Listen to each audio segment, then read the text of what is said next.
നമസ്കാരം.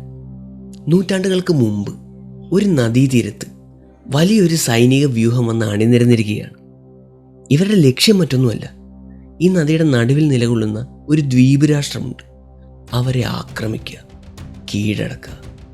ഇതിനു വേണ്ട എല്ലാ സന്നാഹവുമായിട്ടാണ് ഇവർ ഈ നദീമുഖത്ത് ഇങ്ങനെ വന്ന് നിരന്ന് നിൽക്കുന്നത്. 10,000-ന് മുകളിൽ വരുന്ന കാലാൾപ്പട, കുതിരപ്പട, ആനപ്പട, ചെറിയ വള്ളങ്ങൾ, വലിയ നൗകകൾ, അങ്ങനെ തുടങ്ങി ഒരു യുദ്ധത്തിന് വേണ്ട എല്ലാ സന്നാഹങ്ങളും ഇവരോടൊപ്പമുണ്ട്. ഇനി ഇവർക്ക് വേണ്ടത് ഇവരുടെ രാജാവിൽ നിന്നുള്ള അന്തിമ നിർദ്ദേശമാണ്. ആക്രമിക്കാനുള്ള നിർദ്ദേശം കിട്ടിക്കഴിഞ്ഞാൽ ഏത് നിമിഷത്തും എതിർ രാജ്യത്തിന് നേരെ ഇരമ്പിക്കയറാൻ ഈ സേന സജ്ജരാണ്. ആരാണ് ഇങ്ങനൊരു ആക്രമണത്തിന് ചുക്കാൻ പിടിക്കുന്നത്? അത് മറ്റാരുമല്ല, യുദ്ധതന്ത്രങ്ങളിലും രാജ്യതന്ത്രങ്ങളിലും പേര് കേട്ടിട്ടുള്ള മഹാനായ ചക്രവർത്തി വീരസിംഹൻ.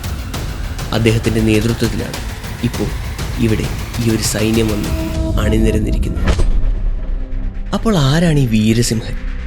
വാരണപുരി സാമ്രാജ്യത്തിൻ്റെ ചക്രവർത്തി. വർഷങ്ങളായിട്ട് ഈ വീരസിംഹൻ്റെ തലമുറയിൽപ്പെട്ടവർ തന്നെയായിരുന്നു ഈ രാജ്യം ഭരിച്ചു വന്നിരുന്നത്. അതിനാൽ തന്നെ മുൻകാലങ്ങളിൽ വീരസിംഹപുരി എന്നായിരുന്നു ഈ രാജ്യം അറിയപ്പെട്ടിരുന്നത്. പിന്നീട് എങ്ങനെയാണ് വീരസിംഹപുരി വാരണപുരിയായി മാറിയത്?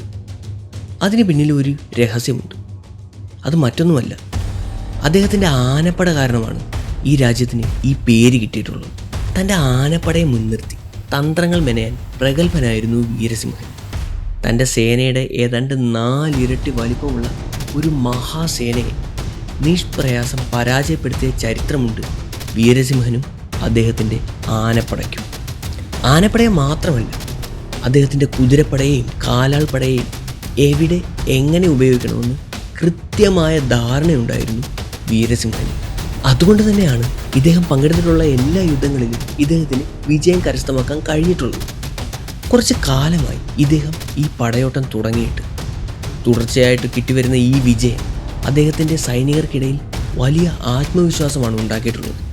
മാത്രമല്ല, വീരസിംഹൻ്റെ യുദ്ധതന്ത്രങ്ങളിലും വീരസിംഹനിലും ഈ സൈനികർക്കെല്ലാവർക്കും വലിയ മതിപ്പും വിശ്വാസവുമുണ്ട്.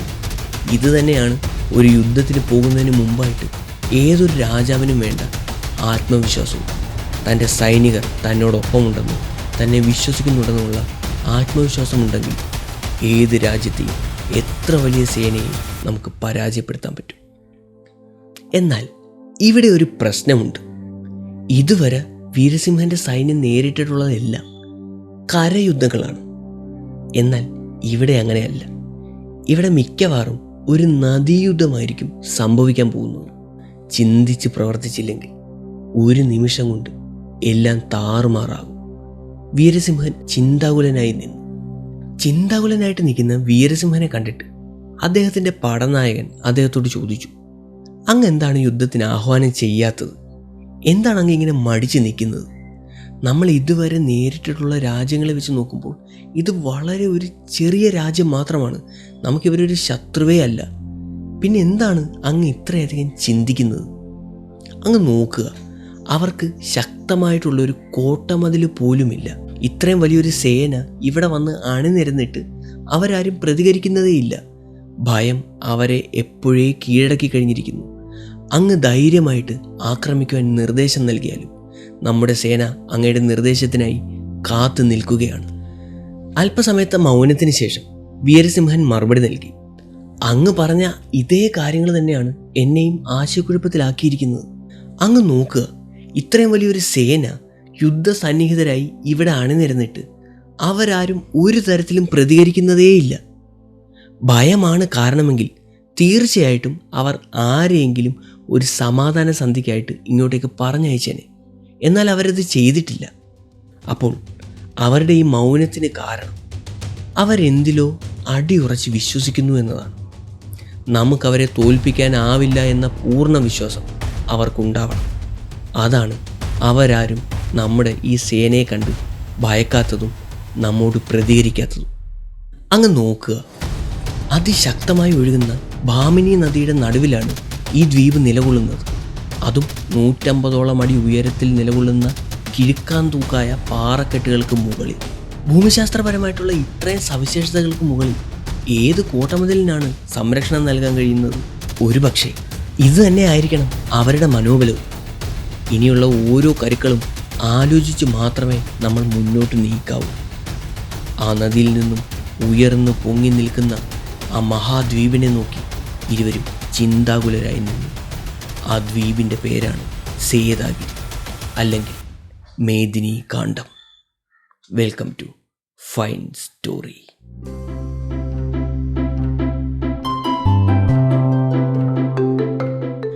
അപ്പോൾ ഈ കഥ തുടങ്ങുന്നത് ശരിക്കും ഇവിടെ നിന്നല്ല. ഇവിടെ നിന്നെല്ലാം അല്പം അകലെ മാറി ഒരു ഗ്രാമത്തിലെ ഒറ്റപ്പെട്ട ഒരു വീട്ടിൽ നിന്നുമാണ്. മന്ദാര എന്നു പേരുള്ള ഒരു മന്ത്രവാദിനിയുടെ വീട്ടിൽ നിന്നും. അവർ കേവലം ഒരു മന്ത്രവാദിനി മാത്രമായിരുന്നില്ല. മറ്റുള്ളവർ കാണുന്ന സ്വപ്നം വിശകലനം ചെയ്ത് അതിലൂടെ അവരുടെ ഭാവി പ്രവചിക്കാനുള്ള കഴിവ് ഈ മന്ത്രവാദിനിക്കുണ്ടായിരുന്നു. ഒട്ടനവധി പേരാണ് ഈ മന്ത്രവാദിനെ കാണാനായി ദിവസവും ആ വീട്ടിലെത്തിക്കൊണ്ടിരുന്നത്. അങ്ങനെ ഒരു നാൾ ഒരു വ്യാപാരി ഈ മന്ദാരയെ കാണാനായിട്ട് അവളുടെ വീട്ടിലെത്തി. അദ്ദേഹത്തിൻ്റെ ആവശ്യവും മറ്റൊന്നുമല്ല, അദ്ദേഹം കണ്ട ഒരു വിചിത്രമായിട്ടുള്ള സ്വപ്നം വ്യാഖ്യാനിച്ച് അദ്ദേഹത്തിൻ്റെ ഭാവി പ്രവചിക്കണം. അതിനു വേണ്ടിയിട്ട് തന്നെയാണ് ഇദ്ദേഹം മന്ദാരയുടെ അരികിൽ എത്തിയിരിക്കുന്നത്. ഈ വ്യാപാരി താൻ കണ്ട സ്വപ്നം മന്ദാരയ്ക്ക് വിശകലനം ചെയ്തു കൊടുത്തു. ആ സ്വപ്നം ഇങ്ങനെയായിരുന്നു: ഒരു താമരപ്പൊയ്കയ്ക്ക് മുകളിലൂടെ വളരെ സമാധാനത്തെയും സന്തോഷത്തെയും പറന്നു നടക്കുന്ന ഒരു ചിത്രശലഭം. അവിടെ ആ പൊയ്കയിൽ ഒരു താമരയിലിരിക്കുന്ന ഒരു ചെറിയ തവള ഈ ചിത്രശലഭത്തിനെ ആഹാരമാക്കുന്നതിനായിട്ട് തൻ്റെ നാവ് പുറത്തേക്കിടുന്നു. ഈ തവളയുടെ നാവ് ഈ ചിത്രശലഭത്തിൻ്റെ ശരീരത്തിൽ വന്ന് സ്പർശിച്ചതും ഈ ചിത്രശലഭം പെട്ടെന്നൊരു കൃഷ്ണപ്പരുന്തായിട്ട് രൂപം മാറുകയും ഈ തവളയെ റാഞ്ചിയെടുത്തുകൊണ്ട് അവിടെ നിന്നും പറന്നകലുകയും ചെയ്യുന്നു. ഇതായിരുന്നു അദ്ദേഹം കണ്ട സ്വപ്നം. ഈ സ്വപ്നം കേട്ടതും മന്ദാര ഒരു ചെറു ചിരിയോടെ ഇദ്ദേഹത്തോട് ചോദിച്ചു, ഈ സ്വപ്നം അങ്ങ് തന്നെയാണോ കണ്ടത്? അതെ എന്ന് വ്യാപാരി മറുപടി നൽകി. മന്ദാര ഒരിക്കൽ കൂടി ചിരിച്ചു. എന്നിട്ട് പറഞ്ഞു, അങ്ങനെയാണെങ്കിൽ അങ്ങ് എന്നോട് പറഞ്ഞത് കള്ളമാണ്.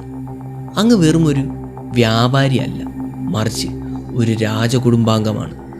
കേവലം ഒരു രാജകുടുംബാംഗമല്ല, രാജാവോ മന്ത്രിയോ അല്ലെങ്കിൽ അവരുടെ സേനാ നായകനോ അതുമല്ലെങ്കിൽ അതേ സ്ഥാനം വഹിക്കുന്ന ഏതെങ്കിലും ഉന്നത പദവിയിലുള്ള ഒരാളോ ആവണം. കാരണം ഈ സ്വപ്നത്തിൻ്റെ അർത്ഥം വിശകലനം ചെയ്യുന്നത് രണ്ട് രാജ്യങ്ങൾക്കിടയിൽ നടക്കുന്ന യുദ്ധത്തെ പറ്റിയാണ്. ഇത് കേട്ടതും വ്യാപാരി ഒന്ന് ഞെട്ടി.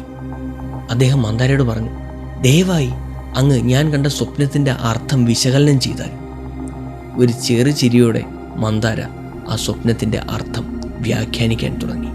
അങ്ങ് കണ്ട സ്വപ്നത്തിൻ്റെ അർത്ഥം ഇങ്ങനെയാണ്: സന്തോഷത്തെയും സമാധാനത്തെയും ആ പൊയ്കയ്ക്ക് മുകളിലൂടെ പറന്നു നടക്കുന്ന ആ പൂമ്പാറ്റ അങ്ങയുടെ അല്ലെങ്കിൽ ഈ സ്വപ്നത്തിൻ്റെ ഉടമയാരാണോ അദ്ദേഹത്തിൻ്റെ രാജ്യത്തെയാണ് പ്രതിനിധീകരിക്കുന്നത്.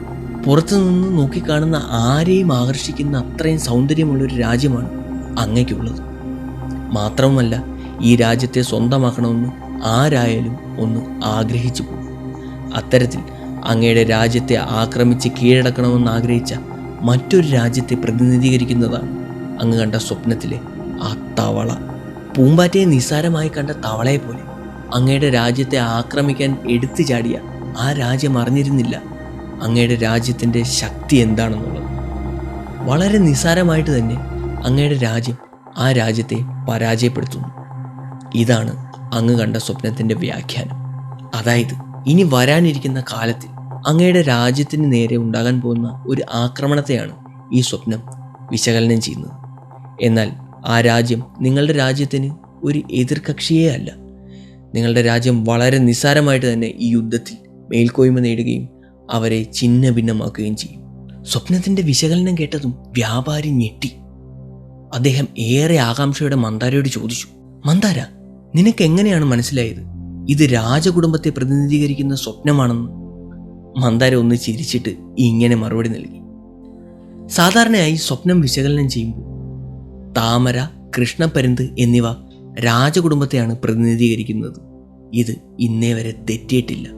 ഇത് കേട്ടതും വ്യാപാരി വളരെ സന്തോഷത്തോടെ മന്ദാരയോട് പറഞ്ഞു, മന്ദാര, നിങ്ങൾ എന്നെ ശരിക്കും ഞെട്ടിച്ചിരിക്കുന്നു. മന്ദാരയുടെ കഴിവിനെപ്പറ്റി കേട്ടറിഞ്ഞ് അത് പരീക്ഷിച്ചറിയുന്നതിനായിട്ടാണ് ഞാനിവിടേക്ക് വന്നത്. എന്നാൽ ഞാൻ കേട്ടതിലും എത്രയോ വലുതാണ് ഞാൻ നേരിൽ കണ്ടത്. മന്ദാര, നീ ഒരു അത്ഭുതം തന്നെയാണ്. നീ പറഞ്ഞത് ശരിയാണ്. ഞാൻ കേവലം ഒരു വ്യാപാരിയല്ല. ദൃക്കാമതിപുരി സാമ്രാജ്യത്തിൻ്റെ മന്ത്രിമുഖ്യനാണ് ഞാൻ. ഇത് കേട്ട മന്ദാര ഒന്ന് ഞെട്ടി. താൻ കണ്ട സ്വപ്നം യാഥാർത്ഥ്യമാകാൻ പോവുകയാണോ? അവൾക്കത് വിശ്വസിക്കാൻ കഴിഞ്ഞിരുന്നില്ല. അതെ, കുറച്ച് കാലങ്ങൾക്ക് മുമ്പ് മന്ദാര ഒരു സ്വപ്നം കണ്ടിരുന്നു. ആ സ്വപ്നത്തിൻ്റെ അർത്ഥം സ്വയം വ്യാഖ്യാനിച്ചപ്പോൾ മന്ദാരയ്ക്ക് മനസ്സിലായത് താനും തൻ്റെ മകളും ഇനിയുള്ള കാലം ഒരു രാജകുടുംബത്തിൻ്റെ ഭാഗമായി ജീവിക്കാൻ പോകുന്നുവെന്നാണ്. എന്നാൽ അത് വിശ്വസിക്കാൻ അവൾക്ക് കഴിഞ്ഞിരുന്നില്ല.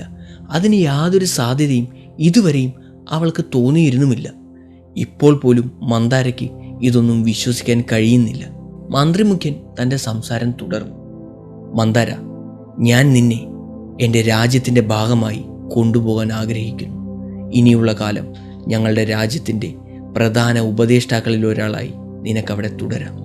നീ എന്തു പറയുന്നു മന്ദാര? മന്ദാരയ്ക്ക് ഇതൊന്നും അപ്പോഴും വിശ്വസിക്കാൻ കഴിഞ്ഞതേയില്ല. താൻ കണ്ട സ്വപ്നം ഇതാ യാഥാർത്ഥ്യമാകാൻ പോകുന്നു. മന്ദാര വളരെ എളിമയോടെ മന്ത്രിമുഖ്യനോട് ഇപ്രകാരം ചോദിച്ചു: എന്നെ അങ്ങയുടെ രാജ്യത്തേക്ക് കൊണ്ടുപോകാനും മാത്രം എന്ത് മേന്മയാണ് അങ്ങ് എന്നിൽ കാണുന്നത്?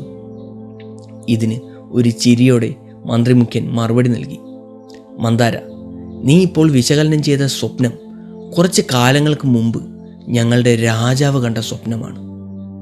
അതിന് ഏതാനും കാലങ്ങൾക്ക് ശേഷം നീ പറഞ്ഞതുപോലെ തന്നെ മറ്റൊരു രാജ്യം ഞങ്ങളെ ആക്രമിക്കുകയുണ്ടായി.